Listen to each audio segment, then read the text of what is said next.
We are making sauerkraut, one of my favorite ways to use food as medicine to help support the microbiome, support your gut, and heal your skin. But caution, if you have a high histamine load, sauerkraut can be really triggering, so it's a red flag that you need to do some work internally. But anyways, back to the sauerkraut. So it's so easy, and you can go to the shops, you can get the trendy ones, it's $20 for a jar, but we're gonna make 2 of these jars.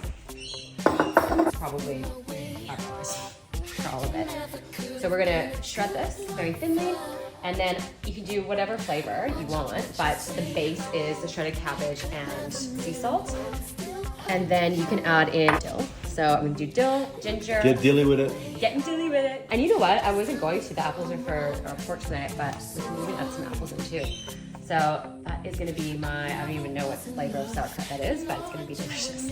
I've cut up the cabbage, and the most important step is to massage the salt more than you think. You really need to get your hands in and massage it. And you'll see how it's softened already. It's only been sitting here for a couple minutes. What you wanna do, because water follows salt, is get the salt in as much as possible so the liquid comes out. A, because we want that liquid. And then also B, so this is nice and soft, because we're gonna put it in these jars. And we're gonna knead it down, and there can't be any air bubbles in it, because that's where it can start molding. And then we're gonna cut up some dill, some ginger, and then we'll put it all together and let it ferment for 1 week.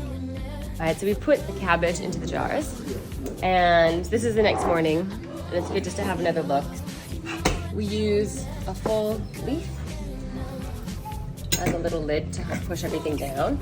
So, want to push this down so we don't have any of these air bubbles, because then that's where it can start molding.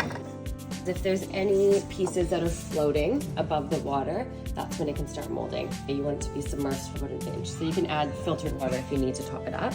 And then what you do is you put a cloth, like a cheesecloth or a cloth over top, and then you put an elastic band around it so no bugs get in.